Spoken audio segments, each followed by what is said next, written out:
Good afternoon. Welcome to the UK Column News. It is the 28th and it's just 1 o'clock. Myself, Louise Collins, Brian Gerrish, and today on Skype we have David Scott, who is a close friend of Robert Greene and has been supporting him through this latest trial. So he'll be joining first off, I think. But weather, Brian? Weather. Well, the weather is pretty nice at the moment, so we decided to look suitably sunny in the studio. Here we are, glowing.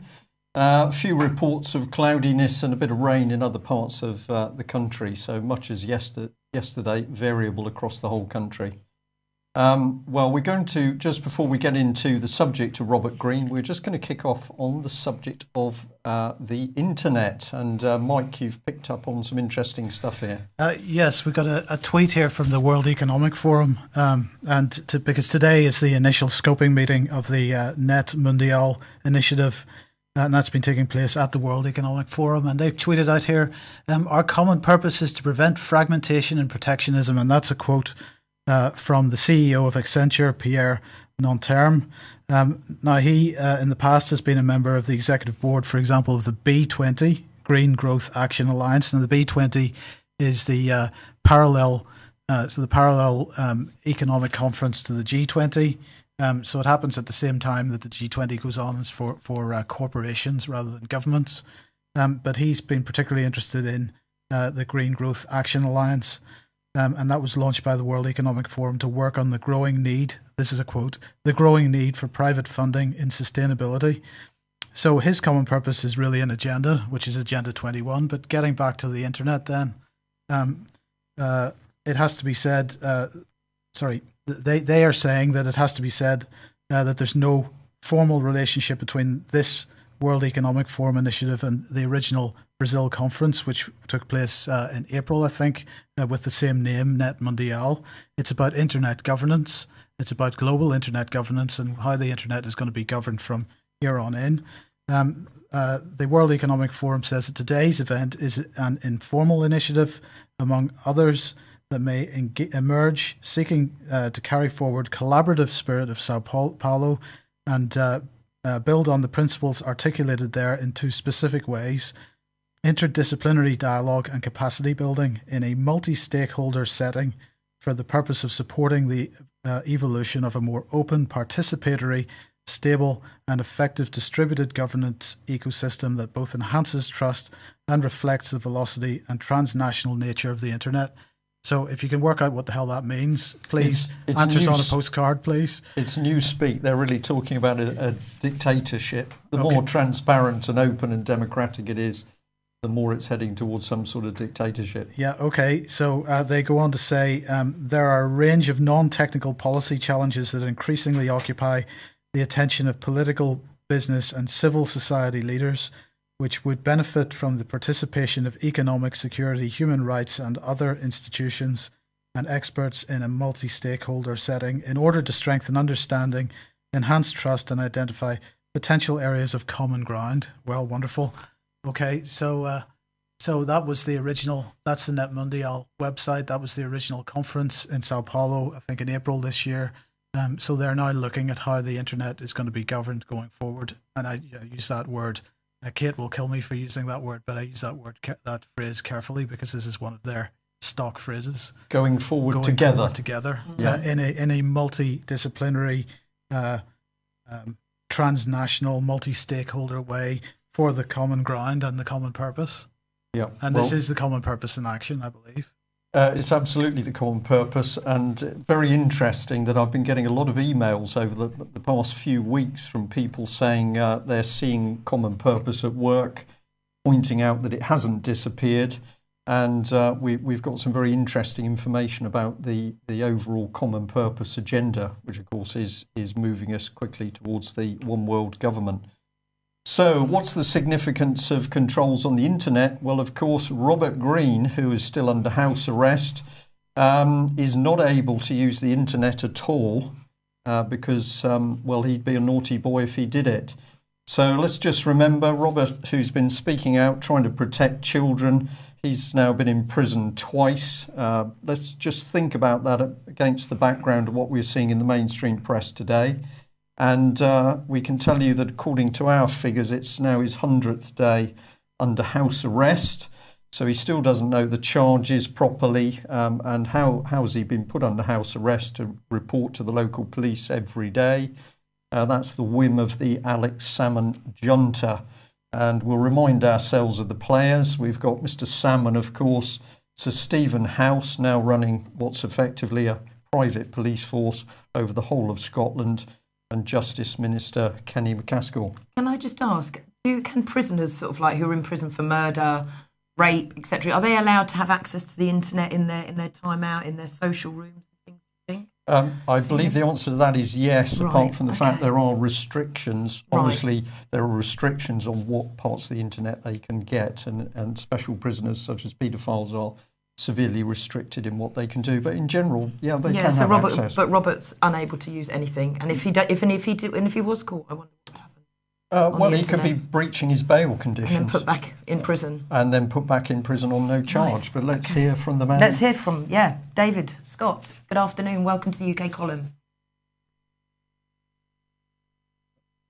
Mike, it was worth noting that even the sheriff at the last a hearing that Robert had described the bail conditions as somewhat draconian. Robert is completely prohibited from being on the internet. He can't effectively leave his hometown because he's got to report to the police every day. And there are enormous restrictions on what he can do. He's still allowed to use the post. That's about it. We can write to him. So he's very much prevented from researching anything, which is obviously affecting the preparation for his trial. And we would hope that the bail restrictions would be eased a little bit in the future, because the trial is not until trial proper doesn't start until next January 2015. So 100 days and many more counting. It's quite incredible. Yeah, it is incredible. How did you come to meet Robert, David? Well, he became a neighbour. He didn't want to become a neighbour. He was lifted from his home in Cheshire, and he was locked up in Her Majesty's Prison Perth, which is 5 minutes away from my house. I'd been following the case since about 2009 on the internet, and I'd seen Robert's speeches and talks on YouTube, and had become aware of the case largely because of that. The first time I heard the name Holly Greig, I was sitting in a hotel room in Jerusalem on holiday, feeling a little bit homesick, and surfing a site from a Jewish Israeli nonconformist thinker and jazz saxophonist who's now resident in London because his views aren't particularly welcome in his home country. And there was a reference to Scotland. So I clicked on that, and I discovered it said Holly Greig, Scotland's shame. And I found out a lot of very, very concerning facts about potential murders and cover-ups and inability to properly investigate crimes, and the use of psychiatric resources to coerce people, and it was enormously concerning. And I started to follow the case and listen to Robert Green's talks over the internet.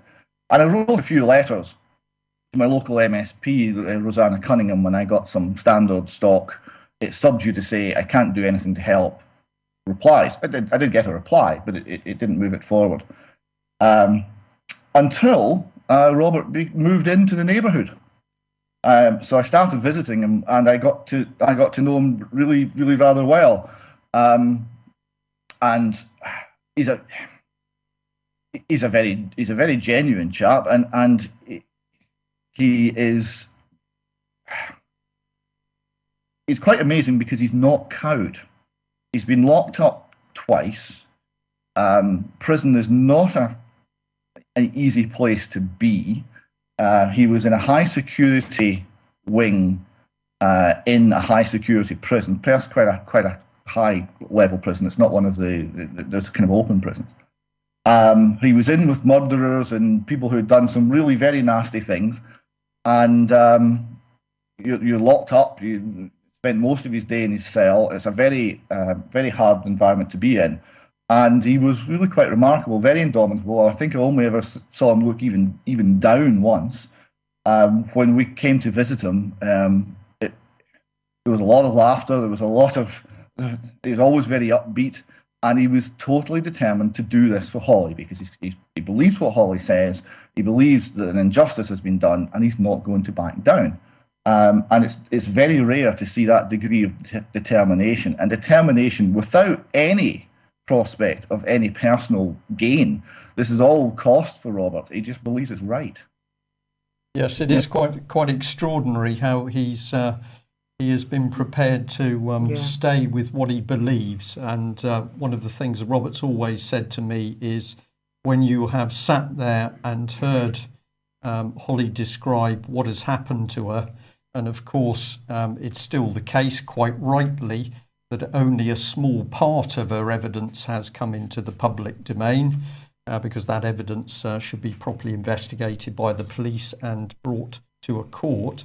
But Robert has said that when you hear details of what actually happened to her, he said, there's no way I'm going to back down. So your opinion at the moment, can you give us an overall assessment of the case as you see it at the moment? I know you mentioned that Robert was put forward for the Nobel Peace Prize. That was quite a significant event from Westminster. But can you give us a sort of overview as to where you think things are? And then I think you've got some comments on sentencing. Yes. Robert's time in prison, there were some highs and lows. When the day we heard he'd been nominated for the Nobel Prize was definitely one of the highs. I'll just read out the first paragraph of the nomination. It says, I am a British parliamentarian and I am writing to nominate Mr. Robert Greene for the 2015 Nobel Peace Prize. Robert Greene is a British children's rights campaigner who has been actively involved for several years in challenging the failure of the police in Scotland to properly investigate the extensive child sex abuse allegations of Holly Greig, a young woman with Down syndrome who was allegedly sexually abused as a child by a large and organised paedophile ring. And that quite briefly summarises the case. The case is Holly made allegations. Holly's allegations were backed up by 5 separate specialist reports, which confirmed that abuse had taken place. Some of the reports named some of the people who were the likely abusers. And there was no proper investigation. Holly has named in total 23 people. 22 of the names have been passed to the police. And at least 21 of those people have never been questioned or interviewed or chatted to by the police about those allegations. No computers have been seized. No investigation really seems to have been carried out. Even though police intelligence reports identify that the 2 people she accused that are in her own family were known to Aberdeen police to have predilection for very young girls. So the Aberdeen Police Intelligence Report seems to recognise that there's a concern here, but there doesn't seem to have been a proper and thorough investigation, despite all of the claims to the contrary. As I got to know Robert, I started to read a lot more in a lot more detail about the case. One thing that I found, which is really quite remarkable, is the sentencing comments that ended his trial at Stonehaven. Robert's trial was for breach of the peace. He was arrested when he was trying to stand for Parliament in Aberdeen South on a Scotland Against Crooked Lawyers and Justice for Holly Greig ticket. So he was prevented from campaigning in the constituency. He was locked up, he was held on bail, the bail conditions prevented him from being there. Very unusual, I mean, absolutely unique in British history that someone who's standing for Parliament couldn't visit the constituency that he's trying to get elected in. £500,000 at least later of government money The case came to trial in Stonehaven, which is a little town just down the coast from Aberdeen. The case was kind of downgraded so that the maximum sentence would be a year. The case was heard in front of a single sheriff, and there was no jury. So Robert was convicted of breach of the peace on the decision of the sheriff. And here is what was said, or some of what was said at the sentencing. So this is from Sheriff Principal Bowen. It is sad to see someone of your age finding yourself in this position, which I guess does acknowledge to some extent the fact that Robert at that point was about 65 and had never had any sort of criminal record. He's a law-abiding citizen.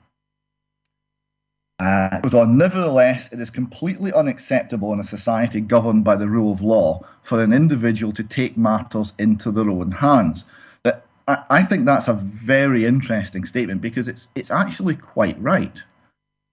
If we are in a society governed by the rule of law, there would be no need for anybody to take matters into their own hands because there would be a justice system to appeal to. And it doesn't actually state that we do live. It just says, hypothetically speaking, in a society which is governed by the rule of law, you wouldn't need to do this. It then goes on, strangely, it is totally unacceptable to name people as being involved with paedophilia and murder. Making allegations of paedophilia and murder in this day and age is a very serious matter indeed. In any day and age, I would have thought. It is completely despicable. You carried on this campaign regardless of what others told you, having done little research into the basic facts. Now, as anyone who's spoken to Robert knows, he's got an excellent memory and he's absolutely encyclopedic on the basic facts. So how anybody could say that is a mystery. Only someone stupid or obsessed with their own importance would do what you have done. I suspect of you it is the latter. That is an odd statement. I don't know if you find that strange in sentencing statements, but that seems quite bizarre. And it took me a while to realise what it's actually saying. What it's actually saying is there is no motive.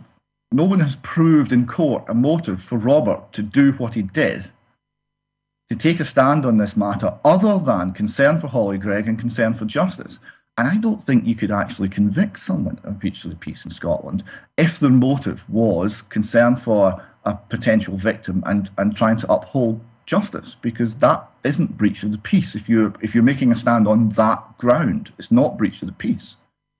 So I think what that statement, which is on the surface just quite insulting, is actually saying is that the Crown had not shown a motive. And that in order to sentence Robert, there has to be a motive. So this was the judge filling in the blanks. It goes on. By your campaign, you have sought to undermine the criminal justice system and the government of Scotland as a whole. But your conduct goes even further. It has had a significant effect on those you have alleged have been involved in this. I have listened to evidence of 9 of those who were harassed and their families and heard about the impact it has had on them. Only the most twisted of minds would not accept their evidence. You have said that you do not accept their evidence. The evidence of each of them in their own way was very compelling testimony. Now, a couple of things here. You see the judge is saying that Robert is a threat to the government of Scotland as a whole, which is an odd statement, given the fact he's campaigning about one specific case of assault on one girl. So how is that a threat to government as a whole? And also, we're in a situation where the government has a lot of power. Government has a monopoly of the use of force. It has almost unlimited tax-raising power, so unlimited money. We need the judiciary to protect us from the government. We really don't need the judiciary standing up and saying that they are protecting the government from one man. A very odd comment. It goes on, only the good sense of the people of Aberdeen and the responsible behaviour of the majority of the media prevented this situation from deteriorating. The law is on the side of the innocent, and I must protect the innocent from you. I should also say that you have consistently criticised the prosecuting authorities without any justification. If the Crown are criticised for anything in this matter, it's not bringing this case on indictment where you could have been subject to further penalties. Now, indictment in Scotland means that you can go to a sheriff with jury trial, which is 5 years maximum sentence. Where if it's before a sheriff only, it's only a year's maximum sentence. The Crown authorities have been absolutely consistent in threatening Robert with a solemn hearing in front of a jury with 5 years potential sentence, and they have been equally consistent in never actually doing this because they don't want to put Robert Greene in front of a jury, because I think the jury would believe him. Yeah. There then is a missing bit. There's a piece that's missed out of this. Robert reported it later on.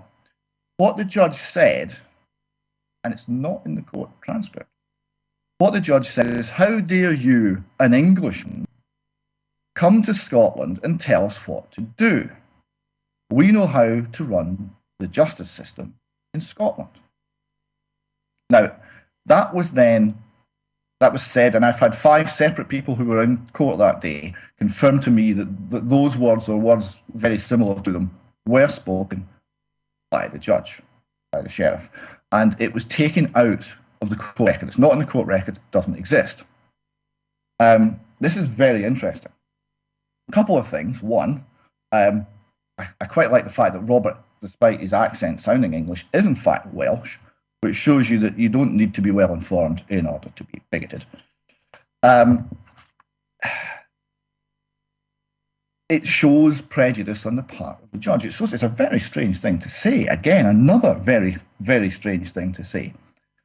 What has Robert's Englishness or Welshness or nationality got to do at all with the case? How is justice not blind to that? And it took me a while to suss out why it had been taken out of the record.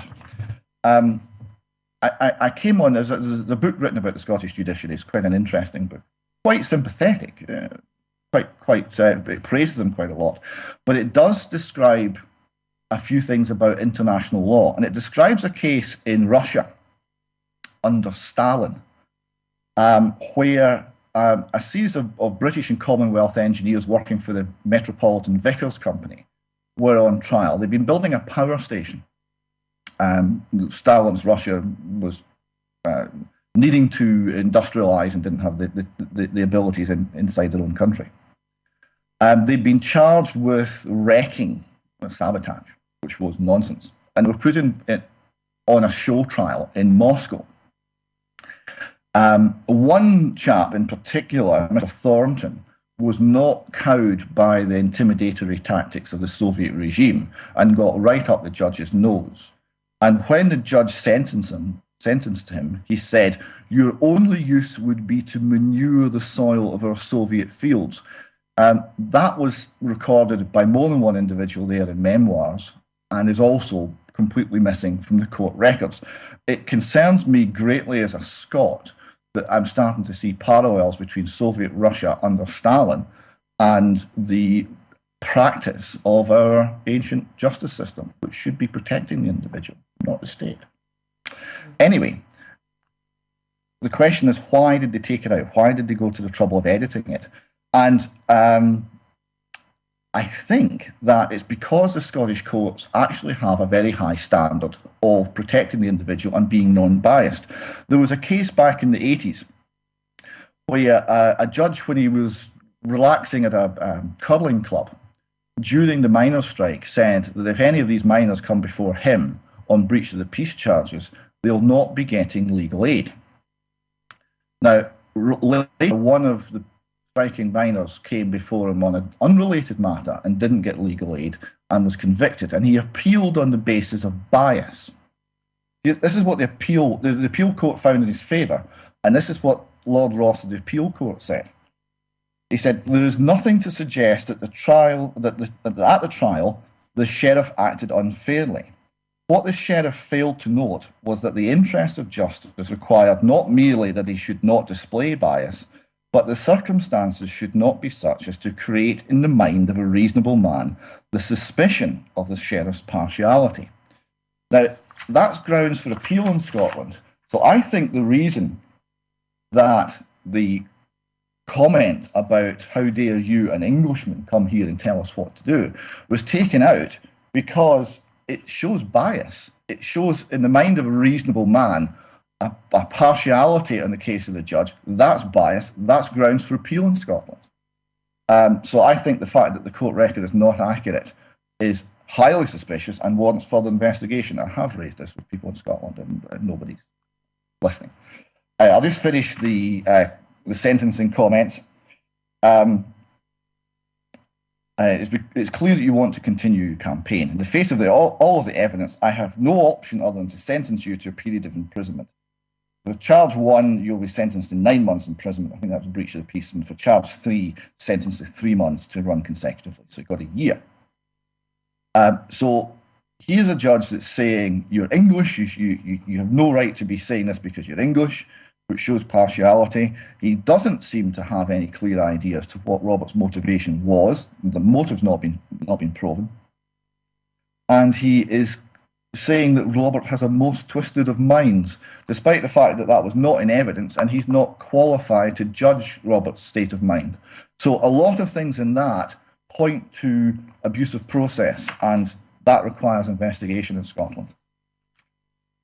David, sorry, just to come in. I'm just watching the time a little bit because we've still got some news to do. You're giving us an excellent, very concise breakdown of what's happening. If we can say to you to take another just 2 or 3 minutes, if you will, we would love to have you back because I know Louisa, myself, and Mike is indicating so in the background. We've got a number of questions we'd like to put to you, but I think we'll be a bit tight for time. So can we offer you a couple of minutes, really, to take us to a point where if you're happy to come back with us, we can go deeper into it and ask some questions. Okay. Well, very briefly, from reading about the case, I started to ask questions. So the first time I started to ask questions, I turned up. Mr. McCaskill came to Perth to tell us all to vote for independent Scotland. So I turned up at that and tried to ask him a question about the rule of law and the Holly Gregg case. When I mentioned Holly Gregg, the reaction was quite distinct, and he had a bit of a rant, I think it's fair to say, and mentioned Robert Greene, mentioned Dame Elise Angelini a lot actually, and seemed to be quite unsettled by it. And when I've got more time, I'll go into exactly what he said. But his comments against Robert Greene were quite extreme. I recorded them and asked for an explanation, and I didn't get one. Several months later, this reached the ears of Robert's Member of Parliament, and that's David Mowat MP. So he has written to Mr. McCaskill asking for, quote, I believe it would be helpful if you were to offer Mr. Greene a written apology for what was said and for any inference that may have been taken to suggest that you consider the man held in prison awaiting trial could be considered guilty of the offences that he'd been charged with in advance of being tried. I thought that was quite well put. Once the letter from Robert's MP reached the Scottish office, Scottish government, we started to get a little bit of information coming back the other way. Very interestingly, Robert got a letter which said, amongst other things, that the allegations regarding Holly Gregg were fully investigated by Grampian Police and reviewed by the then Lord Advocate Dame Elise Angelini. That's interesting because that's the exact reverse of what the Fiscal had previously written to Thally. The Fiscal had stated that the Lord Advocate has not had any involvement in the recent decision by the Crown Council that there should be no criminal proceedings. So we're seeing that the information that's coming from the Crown Office to Holly Gregg and her family is, in fact, the reverse of the truth. And that's been now confirmed. Both sides of that, both the truth of it and what's been stated, have been confirmed by multiple pieces of correspondence. So we have some questions to ask and answer there. One of the other things, I should briefly state this before I go, as I was researching this, I found there's a very good online paper called the Scottish Law Reporter. They reported on October 25, 2012, that there is a secret, unaudited slush fund of public money used to pay for legal advice and private legal representation for members of staff within the Crown Office that become charged with criminal offences or become involved in civil disputes. The fund, which legal insiders claim is buried deep in the budget of the Crown Office, is rumoured to have paid out millions of pounds over its existence in cases involving its own staff. We now have had written confirmation that Dame Elise Angelini's civil case against Robert Green is funded by the Crown Office, essentially by the British taxpayer. And I think that's a matter of concern, and we need to find out more about that too. Agreed, definitely. Well, David, thank you very much for that. Just for the benefit of a couple of people who've asked on the in the chat box, are you a solicitor? I'm going to say no. David is a member of the public. I believe you're an engineer, Yes. but who's been working very hard to help Robert. So really, this shows us what we can do as the public when we have people who are prepared to put the hours in and the detail and stand up and be counted. So, David, I hope you will come on with us again. I'll speak to you off air to see if we can book a slot. But thank you very much for giving us that in-depth summary of what's been happening around Robert. And it's giving us a look into the fact that there's some very murky business going on in the Scottish courts.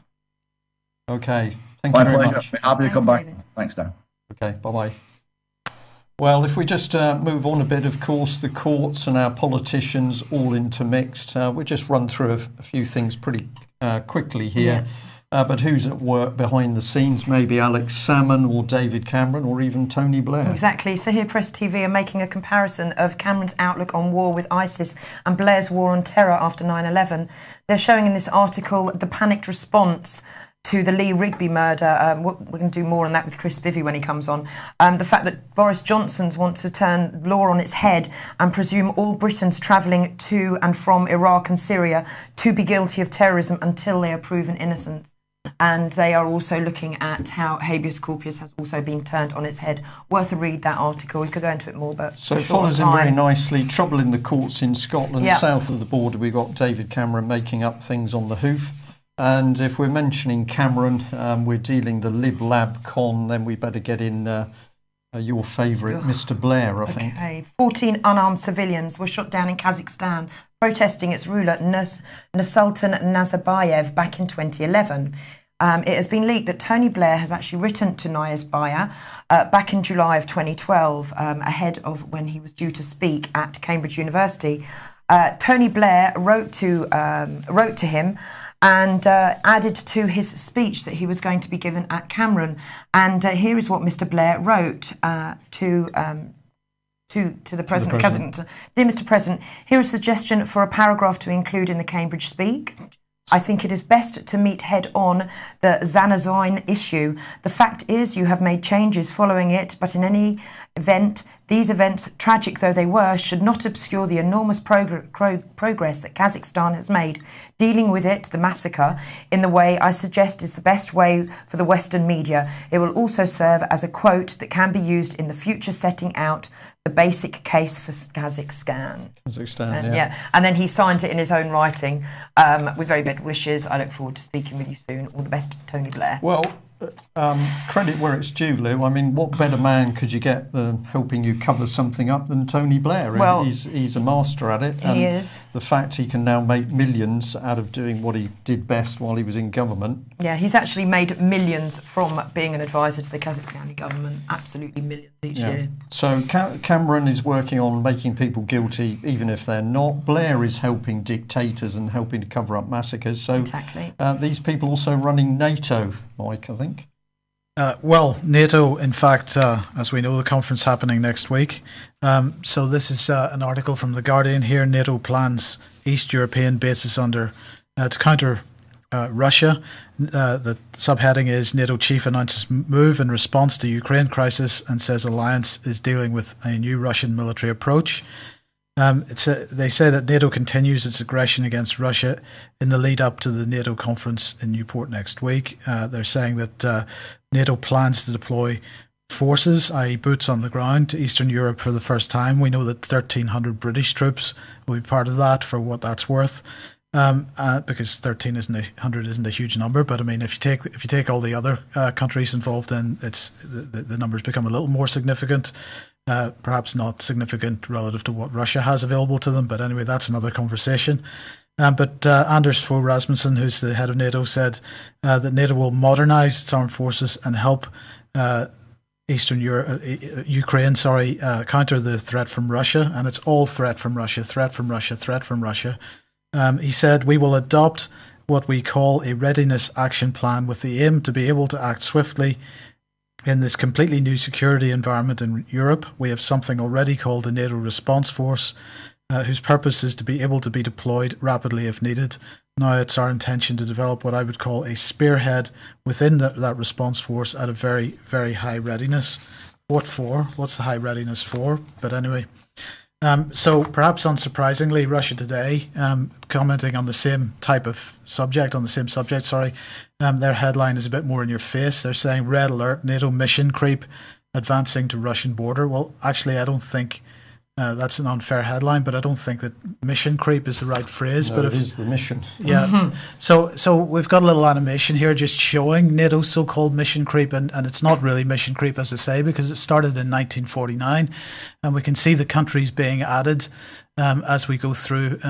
It's a bit slow, so apologies about that. We see the countries being added as we move on through the years. Spain in 1982, and then suddenly in 1990 we've got East Germany because Germany was reunified, of course, and then we start to get into the Eastern European states in 1999, and in 2004 we're moving even further east, and now we're potentially having Ukraine join NATO as well.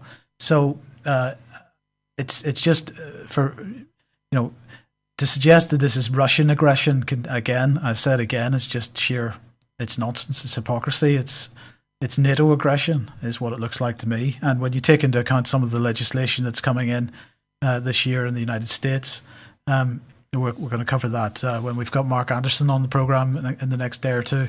This is a bit of arrogance from NATO to suggest that they've got to have a rapid reaction force to deal with Russian aggression. Yeah, it's very, very much in your face.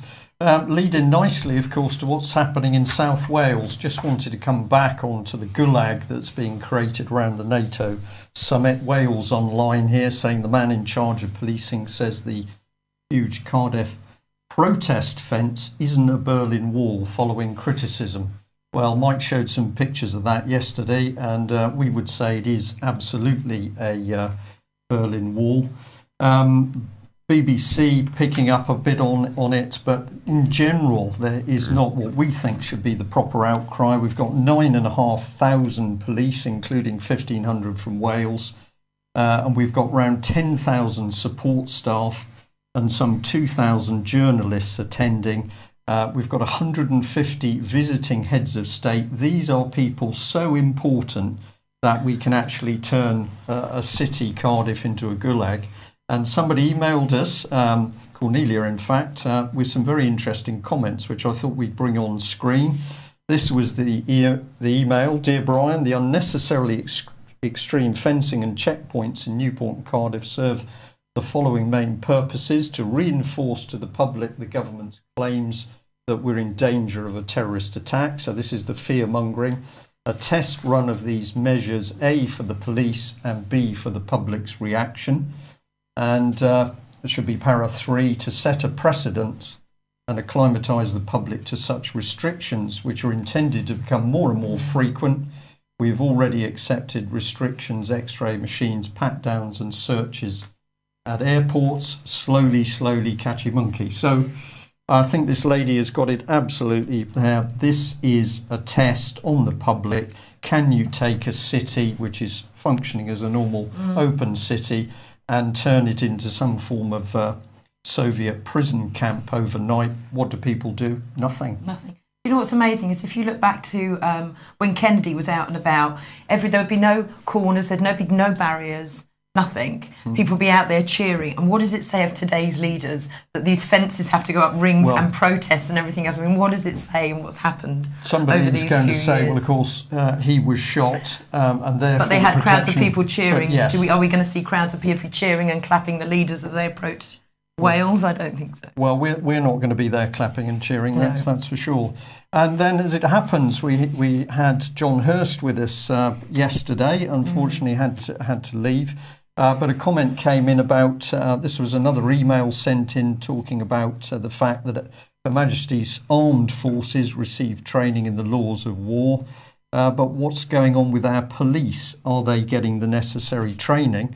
So we put this question directly to John Hirst, and this is his reply. He says that police training has been reduced from a 20-week residential course to 10 weeks, which is non-residential. And it's mainly distance learning. So it's learning not from the experience of other police officers, but actually from computer-based courses. And he says, combine that with the lowered recruiting standards, and it's doubtful whether the police are trained in any of these very serious matters of the application of law and common law and what they can and can't do. Yeah.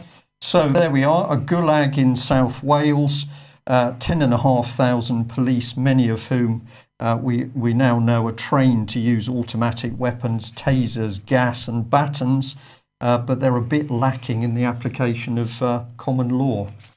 What's the result? Well, this sort of thing. So we've been reporting on child abuse victim Melanie Shaw.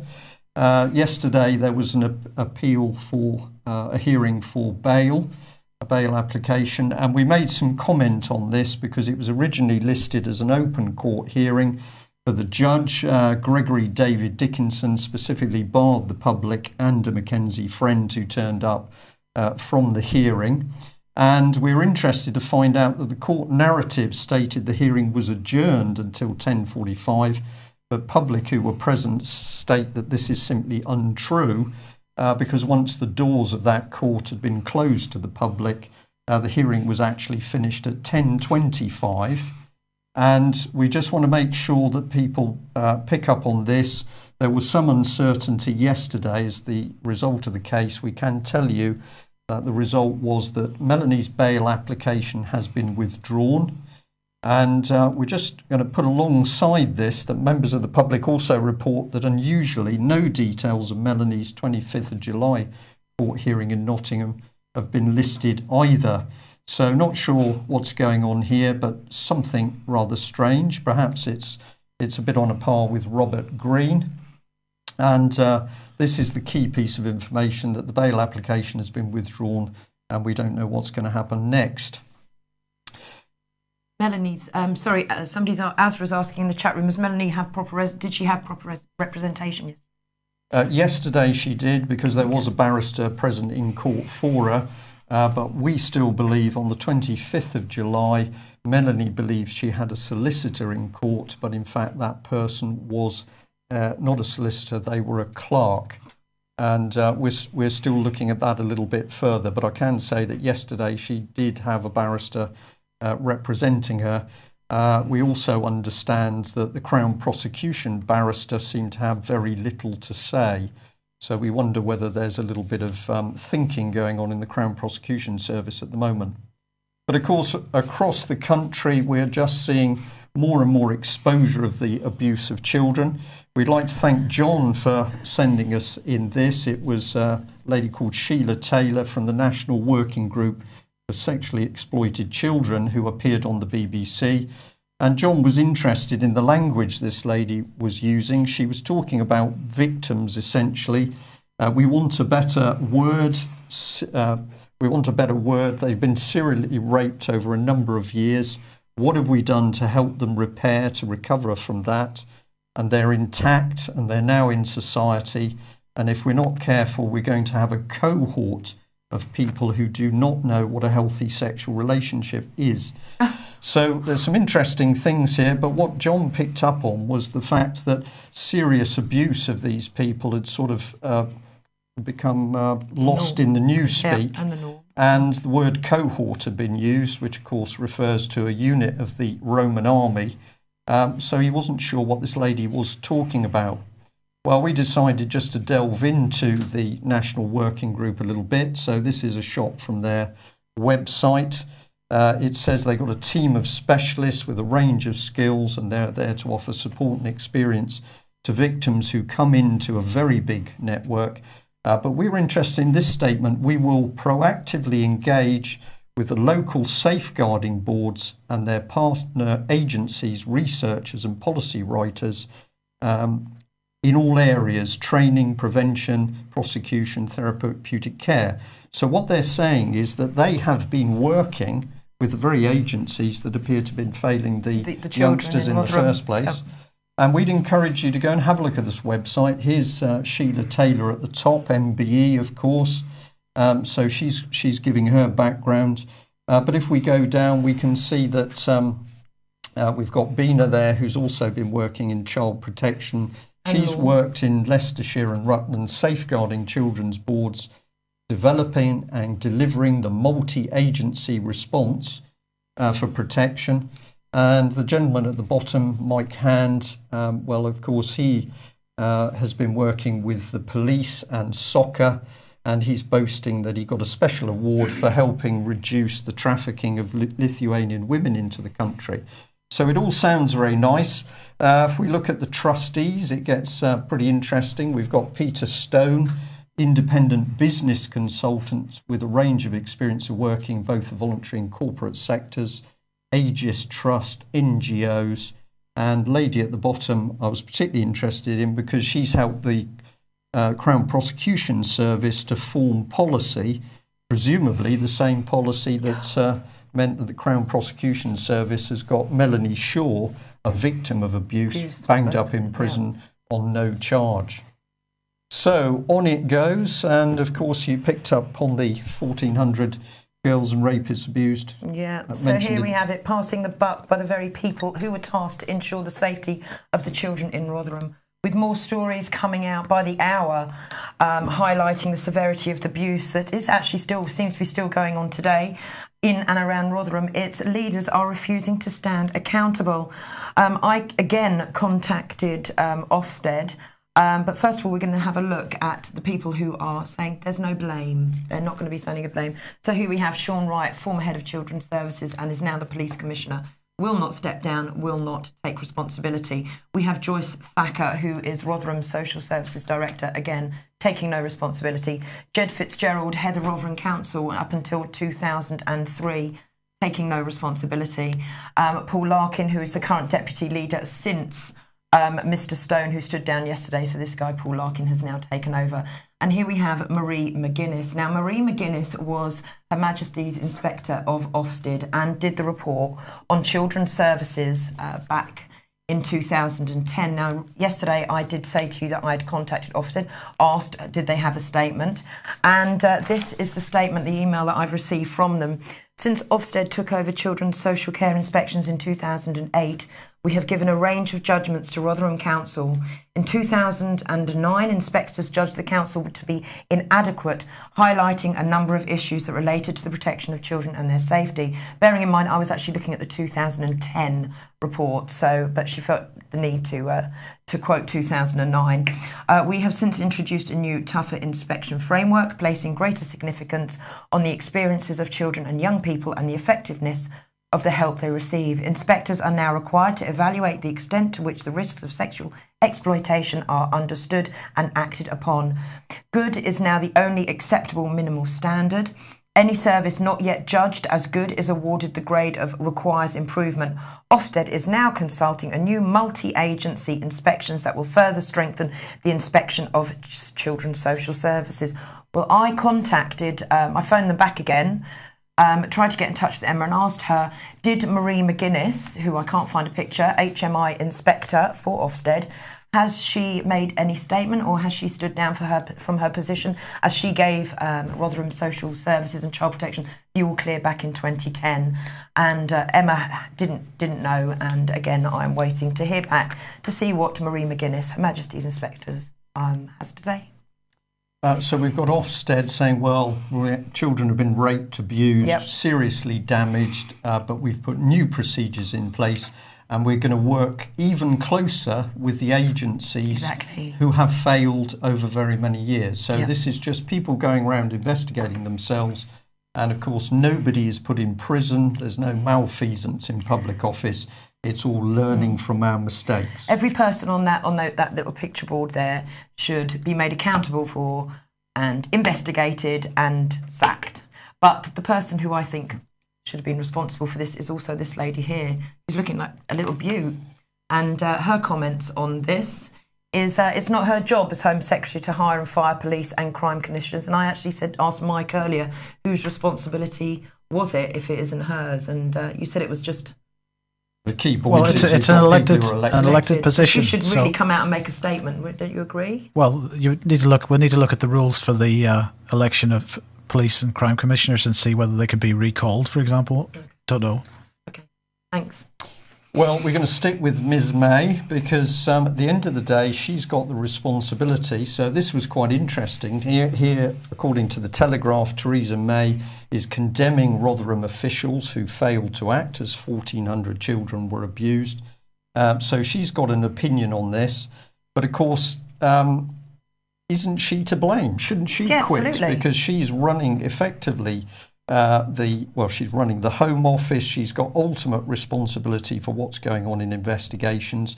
So she points the finger at somebody else, says, you better go. But isn't it time this lady stood down? And really, what's going on at the moment? Somebody called the Home Office again from UK Column, and we asked them, has she appointed a chairman for the child abuse inquiry? And we got the same very vague, almost mumbled reply that, she will do soon. And we don't know whether soon is tomorrow, next week, next month, next year. So what's she actually doing? She's certainly not doing her job. She's probably on holiday. Yeah, probably. Probably still on holiday because she's looking a bit tired and stressed. And then for hypocrisy on the subject of child abuse, we had to bring in Nick Clegg. He said that Sean Wright should do the decent thing and resign. Accuses the police of neglect of vulnerable children in Rotherham and says the Crime Commissioner should stand down. This is what he said. He feels sickened. He feels as sickened as anybody else at the suffering of so many children and the blatant neglect of the people who are there to protect them, people in the council, social services, children's services, the police who just turned a blind eye, just turned their backs on some of the most vulnerable people in society. These people in the first place should feel a sense of responsibility. On he goes, bangs on, bangs on. But this is it, isn't it? Really, what has Nick Clegg and the Lib Dems, with the exception of John Hemming, what have they actually done to bring these abusers to book? I don't think he'll do much because he's a very close friend of Mr. Britton as well, isn't he? So probably why he's keeping a little bit quiet and... Well, this is possible, but we know that there is a whole linkage between people at the Westminster end. They don't appear to want a full investigation into Elm Guest House and what's been going on. And really, we need to ask why. We just brought this up as an example, but of course, it is now spreading in UK and worldwide. Westminster paedophile ring claims, 20 top figures involved. So we've got another report here from a former child protection manager who said, look, this problem isn't about dirty old men in raincoats. We're talking about people at the top of the structure. And if it's in Parliament, if we've got, for example, people who know what's happening and they're in the Privy Council, that includes links to people in the Magic Circle north of the border in Scotland, it's a cover-up. But I mean, look what we're looking at. I mean, this is an article going back to July the 8th. Okay, where is this happening? Where is it in the press today? What is happening? Leon Britton, is he still walking around? Has he been brought in for question? We don't know about Why Mr. Britton. There are a number of people who are being mentioned at the moment. But it's not in the press. It's completely wiped from the press. The whole paedophile thing within the heart of government. It is completely gone from the press. And that is because people at the top of the tree are extremely worried.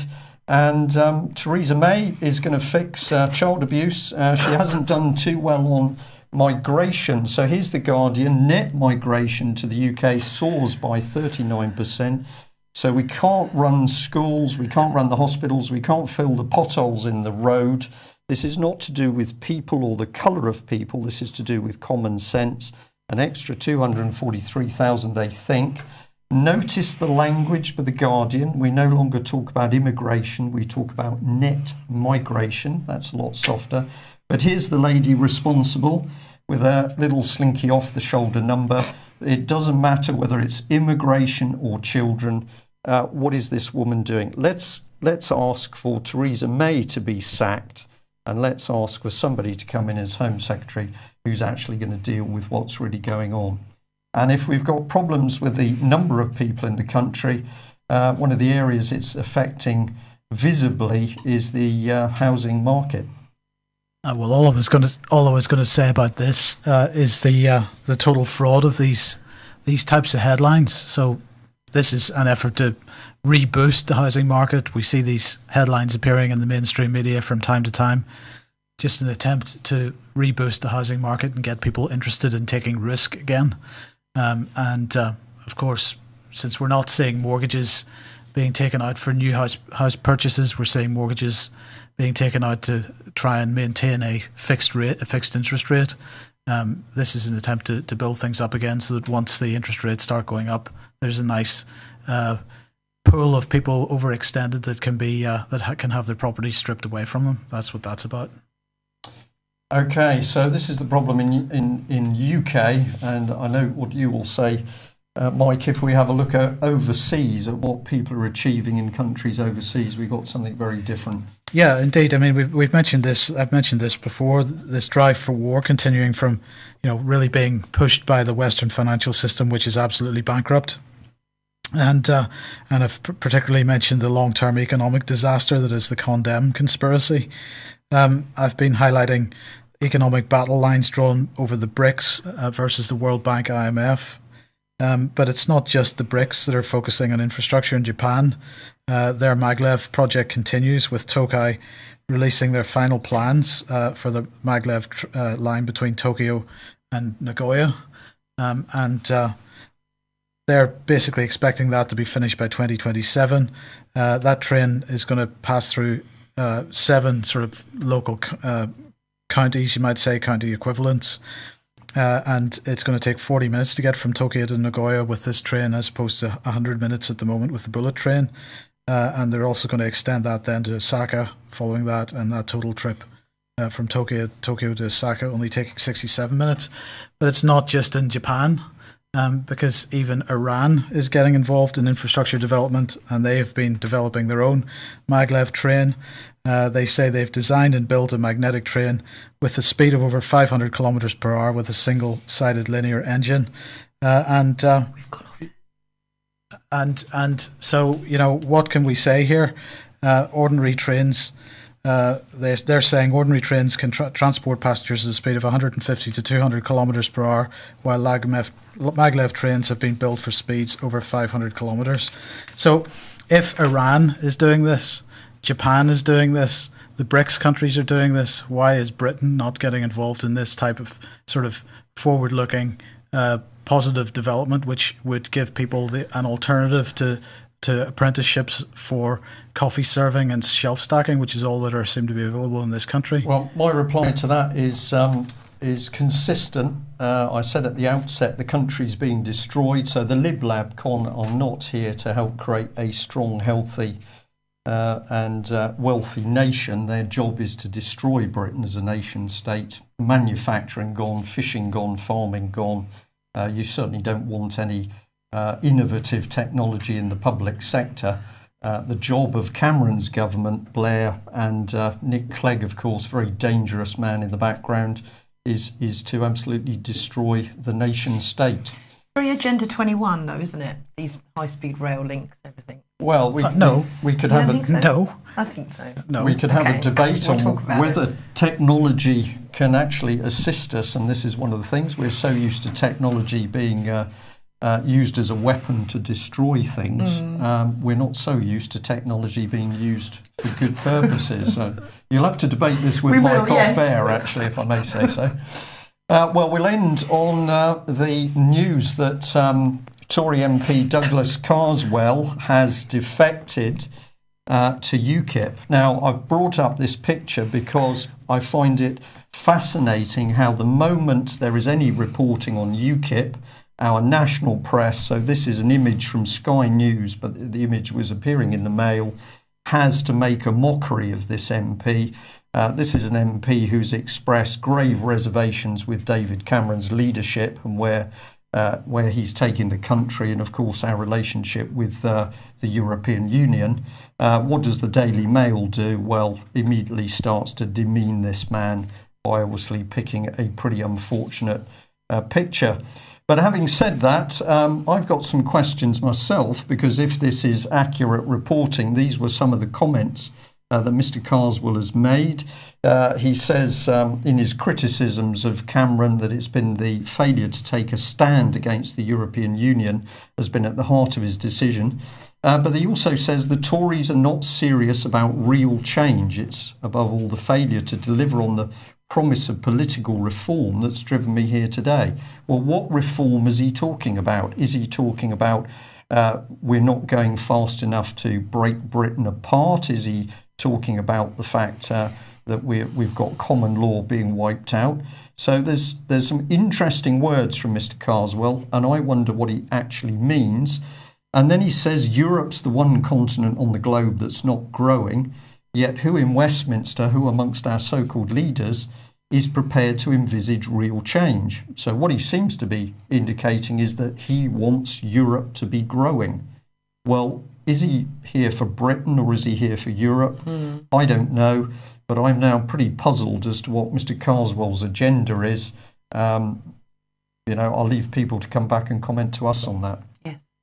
Okay, well, we've had an extended news, effectively, due to the report from David Scott on Robert Greene. I can see the feedback on that's been particularly good, so we will invite Robert back with us. David. I beg your pardon, David back with us. I'd love to invite Robert, but of course he can't move out of his house. Freudian slip there, I think. What we will say is that surely from our news reports, particularly over the last couple of weeks, the state of the nation, the pitiful state of this country is becoming ever more clear. And certainly in South Wales, we are now watching what must be a full-blown attempt at the dictatorship through NATO. Bumper stickers, T-shirts, all available from Carol, ukcolumn.org, website and email carol@ukcolumn.org. So please get involved so we can put an end to hopefully all these technical issues that we are having at the moment. Okay, thank you very much for joining us. We will be back same time tomorrow. Thank you. Bye. Bye-bye.